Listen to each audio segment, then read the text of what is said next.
안녕하세요. 오늘도 사금의 시간 함께해서 감사합니다. 오늘부터 아가서가 시작됩니다. 제가 아가서를 중요하게 생각한다는 거 알고 계시죠? 제가 설교도 여러 번 했었고요. 어떤 관점에서는 성경에서 가장 중요한 책이다 라는 말씀도 드렸었습니다. 이 시간에 아가서를 어느 때보다 마음을 담아 새로운 책 시작할 때만 제가 얘기를 하긴 하지만 마음을 담아 깊이 묵상해 보셨으면 좋겠다 라고 부탁을 드립니다. 오늘은 아가서 전체적인 이야기를 해보도록 하죠. 아가서의 형식, 주제, 강조점, 단락 네 가지 측면을 나누어서 아가서 전체적인 얘기를 해보도록 하겠습니다.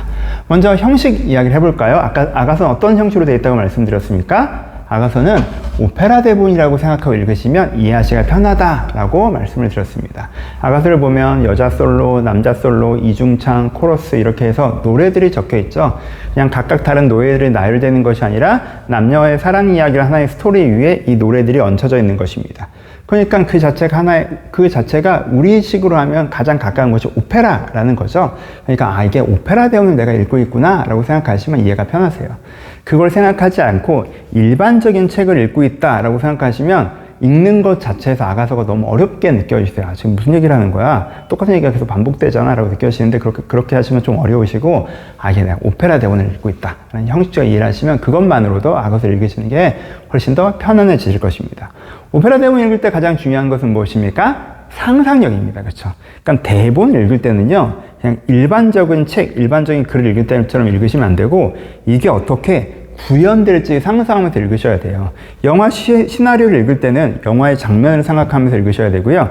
연극 대본을 읽으면 연극 무대를 생각하면서 읽으셔야 돼요. 오페라의 대본을 읽는다고 하면 이 오페라의 무대를 상상하면서 읽으시는 게 이것을 이해하시기에 가장 좋은 방법입니다. 지금 1막이 이렇게 시작되는구나. 그럼 여주인공이 여기 서 있고 남자 주인공이 저쪽에 서 있겠구나. 그리고 배경에 코러스가 어떻게 서 있고 그 상황에서 이 여자가 이제 이 노래를 부르는구나. 이 가사가 이렇구나. 그러니까 이 여자의 어떤 감정을 우리가 전하는 거구나. 라는 식의 상상력을 갖고 읽으셔야 돼요.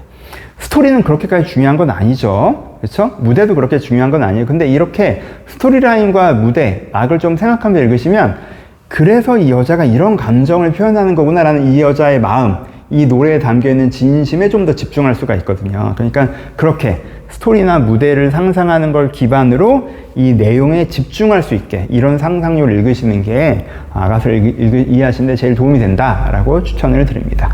두 번째는 주제입니다. 아가서의 주제는 뭐죠? 사랑이 무엇인가 알려주는 책. 사랑의 정의에 대해서 우리가 알려주는 것이 아가서의 주제입니다. 여러분, 제가 굉장히 사랑에 대해서 말씀드리죠. 사랑의 정의가 뭔지. 사랑은 상대 안에 있는 아름다움을 발견하는 것이다. 사랑은 상대를 원하는 것이다. 사랑은 상대를 위하는 것이다. 라고 사랑의 기독교적인 정의가 이거다라고 말씀드리는데 그게 어디 나와 있는지 아세요? 그게 아가서에 나와 있는 거예요. 제가 아가서에 나와 있는 이야기를 말씀드린 거예요. 그렇죠? 네. 사랑은 상대 안에 있는 아름다움을 발견하는 거예요. 그래서 상대를 원하는 것이고 상대를 위하는 거, 이게 사랑이에요. 사랑은 이거야 라는 걸 쓰고 있는 책이 아가서입니다. 그러니까 하나님의 사랑을 이야기하기 전에, 그리스도의 사랑을 이야기하기 전에 성도 간의 사랑을 이야기해요. 사랑이 뭔지 모르는 상태에서 하나님의 사랑, 그리스도의 사랑, 성도 간의 사랑 이런 걸 얘기하면 사람들이 그 단어를 쓰면서 그 단어를 뜻을 이해를 못하고 사용을 되잖아요. 그 단어의 의미를 모르니까.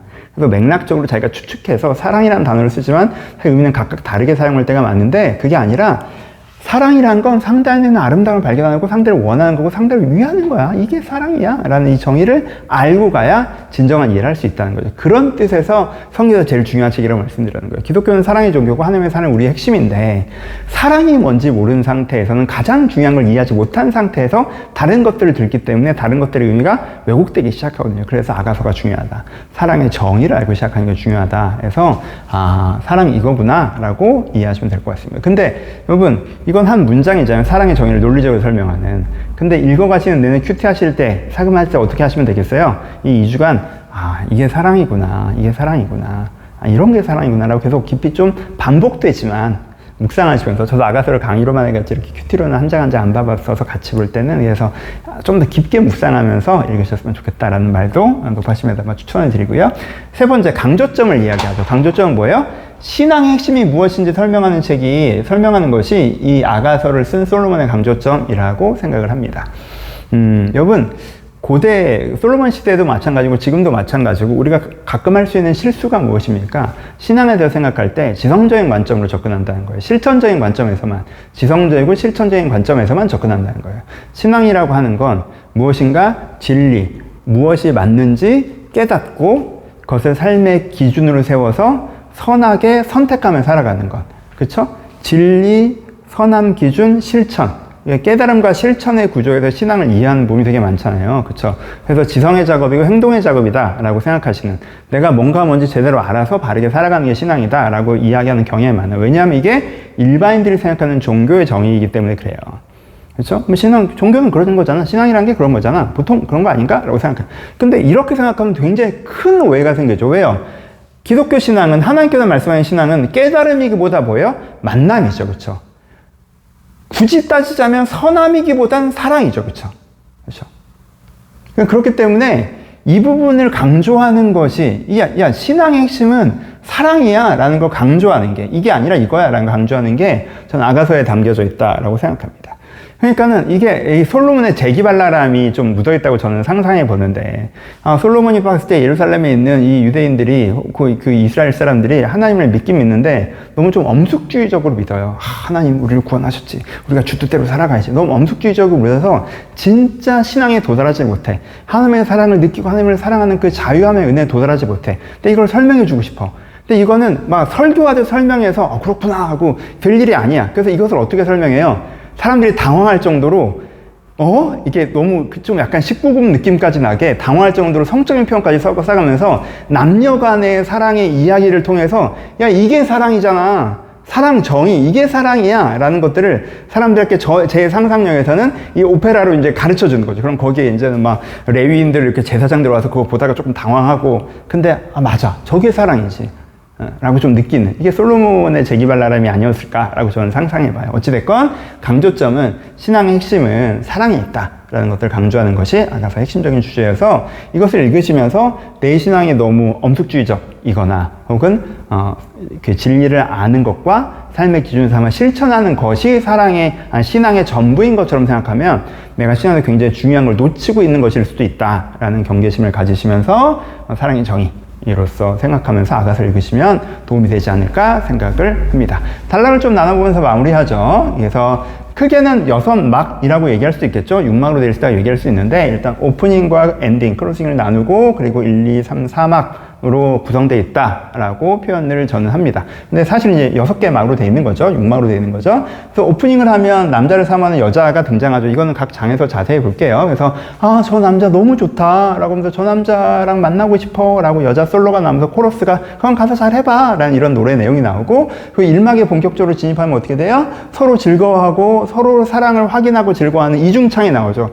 여자가 막 좋아하고 있어서 자기를 표현했더니 사실 남자도 되게 좋아하고 있어요. 그래서 서로 좋다고 막 노래를 부르는 이중창이 나오고, 또 서로 3번의 만남을 통해서 함께 즐거워하는 시간들이 나오는 게 2장에 나와 있습니다. 각 장은 정확하게 끊어지진 않아요. 절들로 좀 나눠져서 끊어져서, 이게 뭐 3장 앞부분까지고 요 4장 여기도 들어가고 하는데, 여기서 이제 큰 단락만 나누는 거니까 저렇게 말씀을 드렸어요. 이거는 한 장 한씩 볼 때 좀 더 자세히 얘기하고요. 서로를 즐거워합니다. 그러다가 2막에서는 어떻게 돼요? 이게 사실은 3막에 제가 표현을 이렇게 해서, 어쨌든 2막에서는 어떻게 해요? 이게 화려한 등장을 하죠. 솔로몬의 행렬이 등장을 합니다. 그래서 이거는 자세히 나중에 말씀드리겠지만, 솔로몬의 행렬, 그리고 남자 주인공의 행렬이기도 하죠. 등장해서 여자와 이제 함께하는 삶을 시작하는데, 그 남자가 나를 너무 사랑하고 있었다는 고백을 하는 것이 3장과 4장에 나오고요.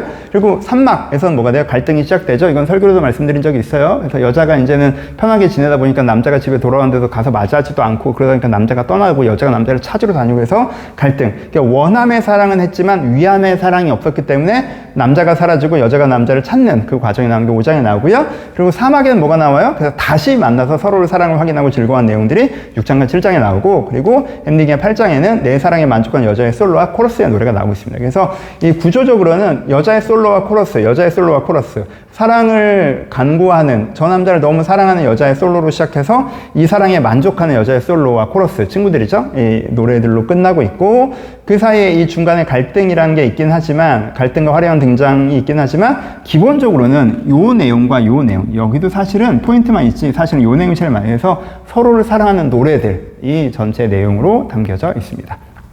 이렇게 그래도 너무 똑같게 느껴지니까 그냥 우리 이해를 돕기 위해서 대충 이렇게 막이 진행된다고 한번 상상해 보시면서 하나씩 읽어나가시면 도움이 되지 않을까 생각합니다. 진입장벽이 좀 있어요. 요 얘기하고 마무리하면, 이게 여러분 제일 어려운 게 번역해서 제일 어려운 게 시이기도 하거든요. 그렇죠?